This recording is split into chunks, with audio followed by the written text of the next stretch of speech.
Welcome to podcast number 33, Loneliness and Isolation, the Need for Connectedness.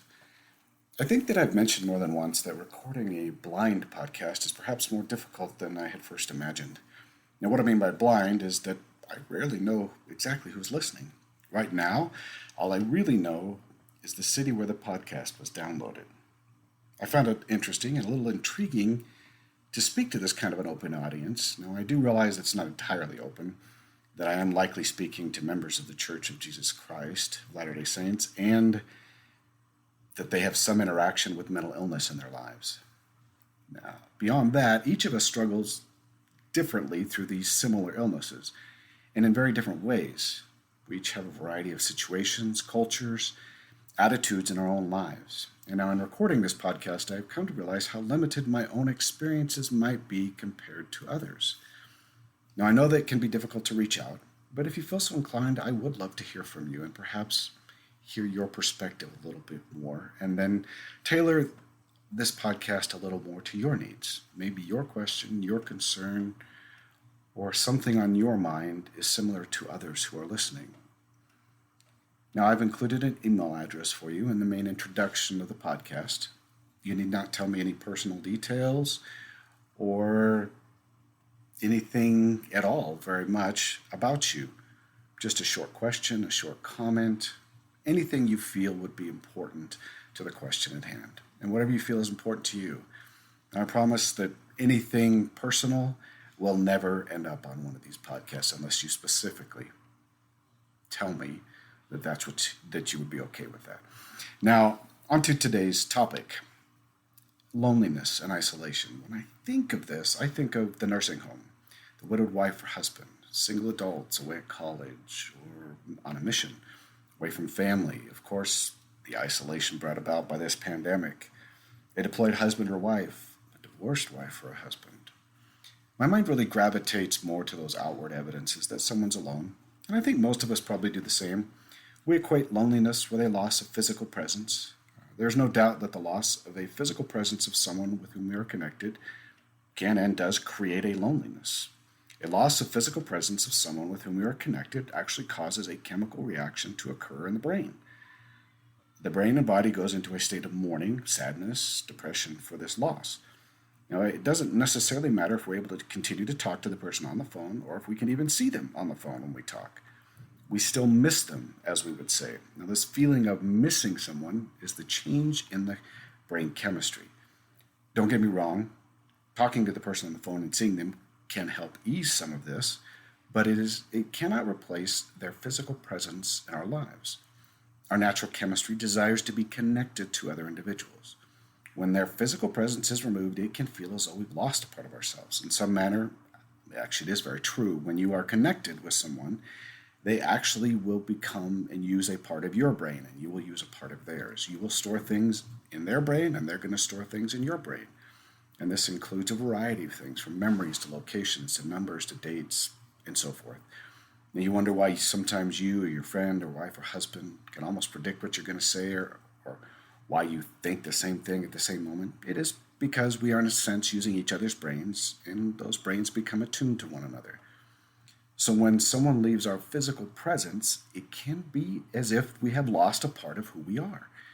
We also share emotions and an emotional connection with other people. We can feel their pain, sadness, mourning, sickness, and other types of empathetic connections with them. Now, that connection, obviously, the depth of those connections obviously depends upon many things, including the amount of time, trust, love, sacrifice, and a variety of other things that we would do in those relationships to develop them. Now, this connection that we talk about, or this connectedness, is not a binary on and off switch. So I'm not just connected and then not connected. It's actually, we can have very differing levels of connection to different people. But our level of connection matters very much to our overall health, mentally and physically, both to our happiness and to our spirituality. Now, knowing that connectedness is important and actually being able to create it are two different things. Due to the longevity of my bipolar illness and the distrust of my internal emotions, also my inability to remain sufficiently stable to create long-term lasting relationships, I've found that I do not develop these relationships very effectively in my life. I certainly have a few of them. That include my wife, my parents, children, but outside of my immediate family, I have struggled to create them. Creating these types of connected relationships are really going to be difficult for those who suffer with mental illness. The very nature of our illness prevents creating equal relationships, and more often those with whom we do create relationships outside of perhaps our immediate family or even with our immediate family tend to hold up the relationship and maintain its stability far more than those of us who are suffering. Meaning that to maintain a relationship with someone who is suffering from mental illness would mean that at times, much of the relationship management is going to fall on the person who is not suffering the effects of the illness. Now, this can create stress in a relationship and a feeling of great inequality. So these types of relationships tend to break down over time if the person who is not suffering does not factor in the capacity of the one who is suffering.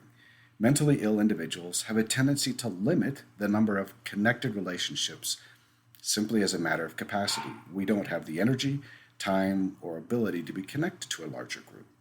Our minds and bodies simply don't allow for it.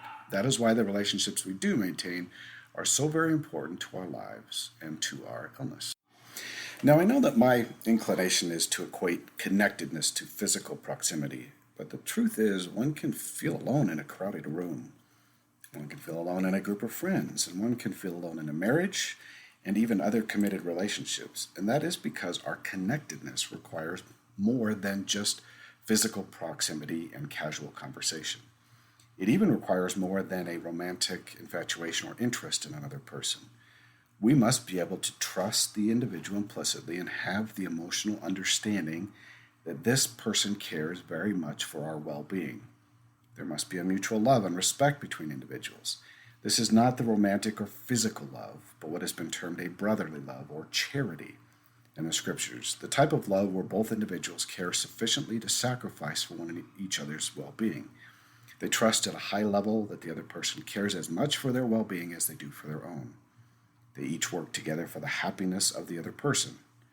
Romantic love is not a requirement or need even be considered within a functioning charitable relationship, nor should it be unless that relationship is one that would lead to such things. Romantic love and charity can actually function, these two types of relationships can actually function quite separately from one another, and they actually need not be combined. It is important for us to distinguish between that romantic love and that charity in our relationships. A romantic love is a chemistry provided to the mortal body to bring two individuals together for the purpose of procreation and to provide sufficient time for them to develop a true charitable love between them. Now, romantic love was never intended to be the ultimate type of love that lasts forever that our society seems to think it is. This doesn't mean that this type of love must fade away forever and be entirely replaced by charity. It is likely to fade over time between two individuals as the deeper charitable love develops within them, but it can remain for a lifetime and become in some ways a part of the charitable love if developed appropriately within the marriage. Now, those searching the cosmos for romantic love and placing that type of love above charity are really not going to find true happiness. The connected type of charitable love is the one that brings that true and lasting happiness. Now, the spirit and body require a connected charitable love for happiness to occur in full in our lives. The truth is there's also great happiness in the development of these relationships. The happiness doesn't just appear one day, but grows with the relationships we develop. The development and maintenance is actually the key to the relationships. They cannot exist without consistent work, compromise, discussions, priorities, planning, learning, and perhaps most of all, forgiving. They must be relationships where commitment is genuine, and so is the emotional connection. Now, this can be difficult for those whose mind and bodies are struggling with their emotions to begin with, such as with mental illness. But I have found that even those who suffer can build reasonable relationships and find happiness. Now, they may not be able to develop and maintain as many relationships as someone who is whole or without the illness, but I don't believe that more relationships necessarily equates to greater happiness. We should be content with what we can accomplish. If we need our world of charitable relationships to be small because that is what we can do and maintain, then that is what we do. If it is causing far too much stress on our illness to reach out further to others, then we will need to pull back until we can. There's no sense creating unhappiness through stressful reaching or goals that for the moment may not be attainable. We should create and maintain those relationships that provide for us and for others those beneficial experiences and do our best with the limited capacities we've been given. If the Lord had wanted our experiences to be different with the mental illness, He would have provided that path in our lives. Now, as I have really thought about the effects of loneliness, I really wanted to communicate how, one, pervasive loneliness is in our society, and two, how detrimental to our health loneliness and isolation can be. Now, if you've listened to my podcast for any length of time, you know that I don't quote statistics very often. But I felt that the two quotes that I do have give a good understanding of the scale of the problem and the associated risks. Now, most people wouldn't think that loneliness would have serious health consequences. But listen closely to the first part of these articles. The first article comes from the American Psychological Society. It's called The Risks of Social Isolation. And it's according to a 2018 national survey by Cigna. Mindful, this is before the pandemic. Loneliness levels have reached an all-time high, with nearly half of 20,000 U.S. adults reporting that they sometimes or always feel alone. 40% of survey participants also reported that they sometimes or always feel that their relationships are not meaningful and that they feel isolated. Such numbers are alarming because of the health and mental health risks associated with loneliness. Now, according to a meta-analysis co-authored by Julianne Holt-Lundstad, PhD, a professor of psychology and neuroscience at Brigham Young University, lack of social connection heightens health risks as much as smoking 15 cigarettes a day or having an alcohol use disorder. She has also found that loneliness and social isolation are twice as harmful to physical and mental health as obesity. I'm going to actually repeat that again. The lack of social connection heightens health risks as much as smoking 15 cigarettes a day or having an alcohol use disorder. That loneliness and isolation are twice as harmful to physical and mental health as obesity. There is robust evidence that social isolation and loneliness significantly increase risk for premature mortality, and that the magnitude of the risk exceeds that of many leading health indicators.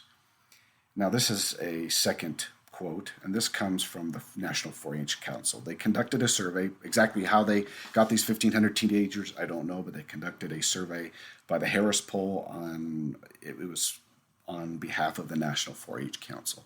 Now, this is in May of 2020, so this is definitely during the pandemic. Now, it says 7 out of 10 teenagers say they were struggling with their mental health in some way.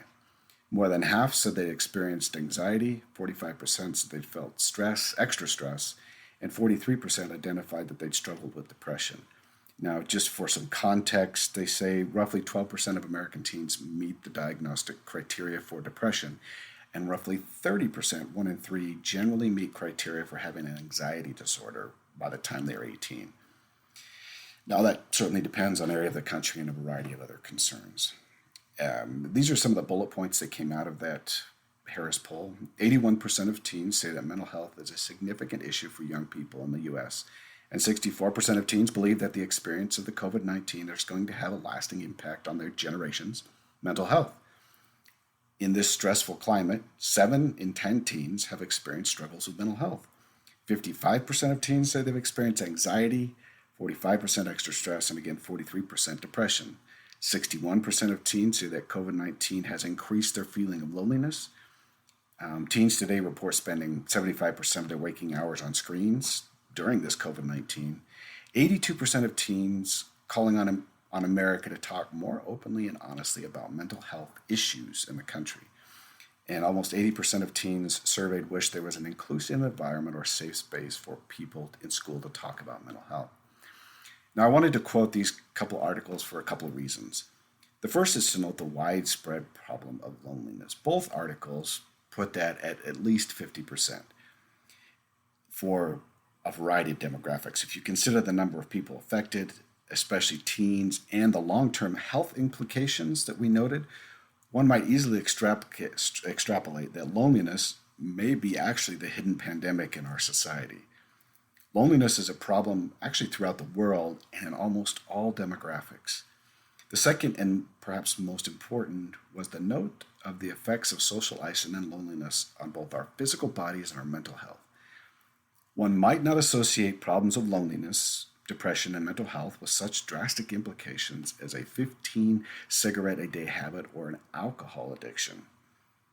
Mental health is not simply a matter of mind games and bad moods. Mental health has serious consequences to physical health outcomes. We need emotional connection as much as we need food, water, clothing, and shelter. We probably don't think of our mental health in that way. We don't associate healthy relationships and longevity or connectedness to others in a distinct difference in the way that our bodies operate. We don't prioritize depression, loneliness, and isolation like we do smoking, obesity, or a drinking habit, but they can be just as dangerous and far more difficult to overcome. So when we talk about social isolation and loneliness, it is important for everyone to understand that lonely individuals can appear outwardly to have friendships, be married, have serious relationships, have wonderful parents and family members, great children, but still be quite lonely and without necessary connection. There are many lonely individuals who are surrounded by people and friends, but who have no real connection to any of them. Now, we need individuals in our lives who are connected, not just to what we like to do or what we like to eat. We need individuals who accept us for who we are and who we are actually trying to be. In other words, we need connected people in our lives who accept the good, disregard the bad. They encourage us to be better than we are today. We also actually need honest people in our lives who are willing to tell us when something's not right with our lives and that we are off the path. In this connectedness, we actually need people who will disagree with us from time to time. Now, to develop these types of relationships takes time and commitment. Now, I'm not talking about the romantic relationship, but one of the meeting of the minds where you both commit to really helping one another without concern for any kind of reward later. These types of relationships have always been difficult to develop and find. Now, society always talks about the good old days without screens, before social media and the internet, when people would actually talk to one another. Now, I don't doubt this facilitated some development of these connected relationships, but I don't think that proximity equates to a developed relationship. It takes some commitment on both sides and really to coming to understand one another before the depth occurs in a relationship with another human being. Now, while not all loneliness leads to a depressed state of emotions or mental illness, it does often affect most people in negative ways. For those of us who have mental illness or those of us who are dealing with mental illness, loneliness can increase the rate and depth of depressive and anxiety-based episodes. And it can cause serious health effects associated with that depressed state of mind we've already discussed.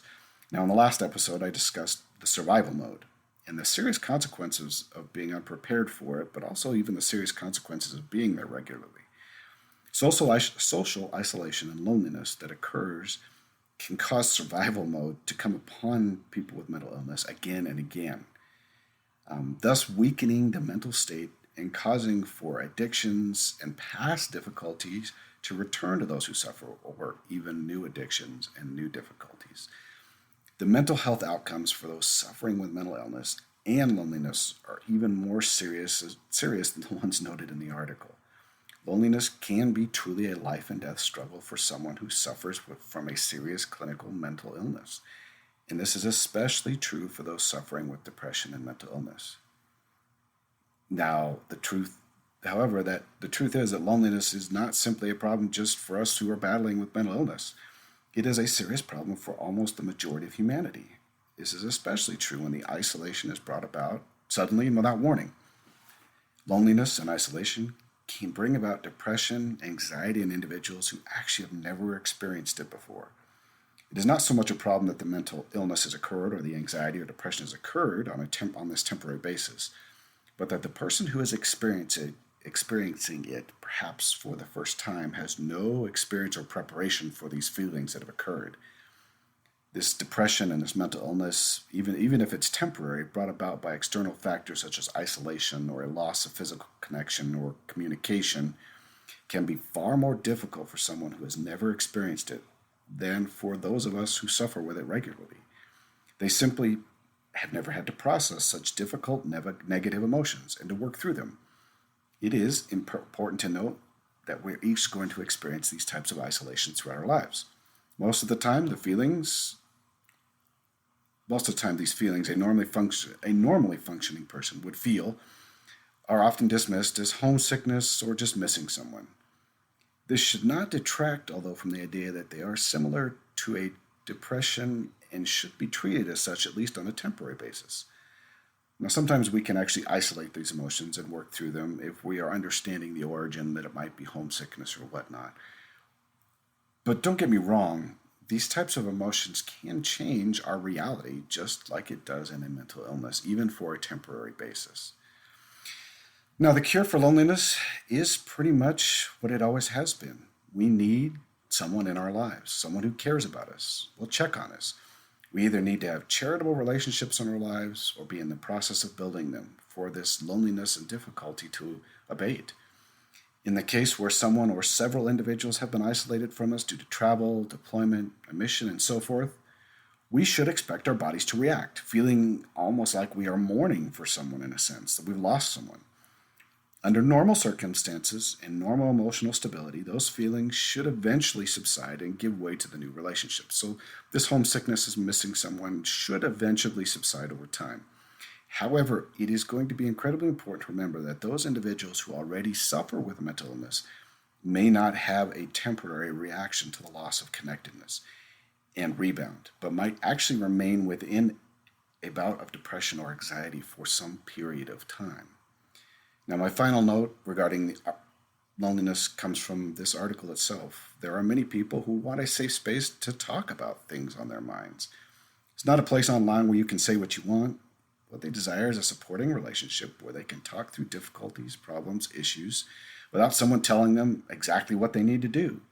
They need a place to be able to tell someone that they have thought about suicide without the person assuming that they need to be hospitalized. They need a place to explore questions and ideas about sexuality, friends, drugs, racial problems, relationship issues, and so forth, where they won't be judged for thinking through a problem.